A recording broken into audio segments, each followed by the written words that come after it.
నేను ఇప్పుడు చేసింది కొన్ని రకాల కూరగాయ ముక్కలతో గలాస్ పచ్చడి. తాజా కూరగాయలన్నిటిని ఇలా పేర్చావు. ఇప్పుడు ఏంటి మమ్మీ, ఏం చేయబోతున్నావు?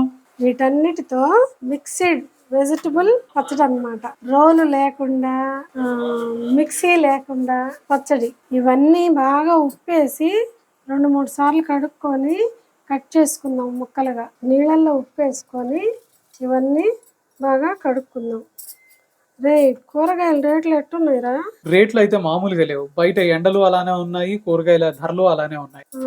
బెండకాయలు ఎక్కువ తెచ్చావు. ఎంత రేటు? బెండకాయల రేటే. బెండకాయలు 100 రూపాయల ఎంత కేజీ? కేజీ 80 రూపాయలు చెప్పాడు, అందుకని అర కేజీ తెచ్చాను. ఇవన్నీ కడిగి ముక్కలు చేసుకుంటాం. ముందుగా నూనె వేసుకుందామండి.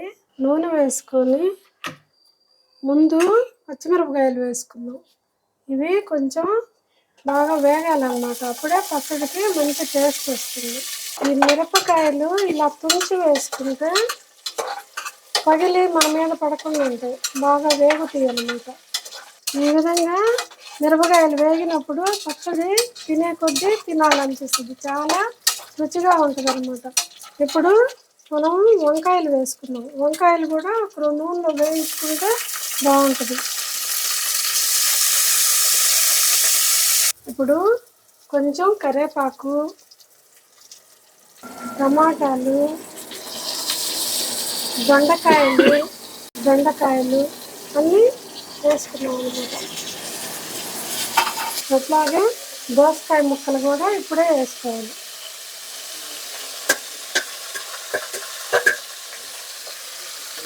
ఇంకా కొంచెం ఇంగువ వాతం చేయకుండా ఉంటుందండి, ఎక్కువ వాడుకోవాలి. దీంట్లోనే ఒక 1/2 స్పూన్ జీలకర్ర, 1 స్పూను మీకు రుచికి తగినంత ఉప్పు, ఈ ముక్కలకి సరిపోయినంత చింతపండు నానేసుకొని రసం తీసుకున్నా. ఇది వేసుకొని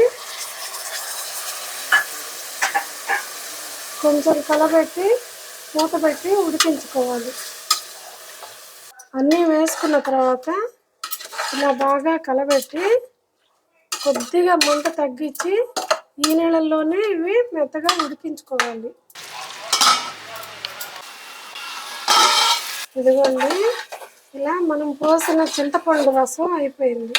ఈ ముక్కలు కూడా బాగా ఉడికిపోయినాయి. కొద్దిగా చల్లారిన తర్వాత ఎలా పచ్చడి చేసుకున్నాం అనేది చూపిస్తాను. ఇప్పుడు ఏంటంటే మేము మామూలుగా పచ్చడి చేద్దాం అనుకున్నా, కరెంటు పోయింది. రోట్లో నూరే అంత ఓపిక లేక వెరైటీగా ఇలా పచ్చడి చేస్తున్నాం అన్నమాట. ఇదిగోండి, ఈ పెద్ద గ్లాస్తో అంటే ఇలా ఎనిపేసుకుంటే ముక్కలుగా తినటానికి చాలా రుచిగా ఉంటుంది. పప్పు గుత్తులు కూడా ఉంటాయి, వాటితో కూడా ఎనుకోవచ్చు.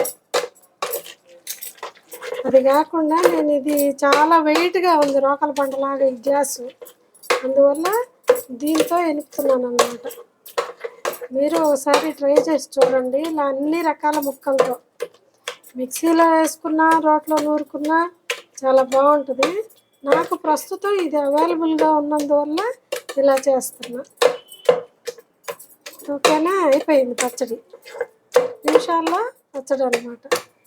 దీంట్లో ఒక ఎర్రగడ్డ, 2 చిన్నులపాయ రెబ్బలు వేసి ఈ గ్లాస్తో ఇలా దంచుకొని, అంటే కొద్దిగా అట్లా కచ్చాగా దంచుకొని పచ్చడి దీంట్లోకి తీసుకున్నాం. నాటు కొత్తిమీర దొరికిందండి, మంచిదని నేను కొంచెం ఎక్కువగానే వేస్తున్నాను.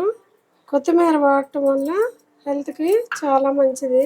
ఎర్రగడ్డలు, తెల్లగడ్డలు, కొత్తిమీర వేసుకున్నాం కదా, దీంట్లో ముక్కలుగా నూరుకున్న ఈ పచ్చడి వేసి కలిపేసుకుందాం. అంతే, పచ్చడి రెడీ. సూపర్గా ఉంటుంది అన్నమాట.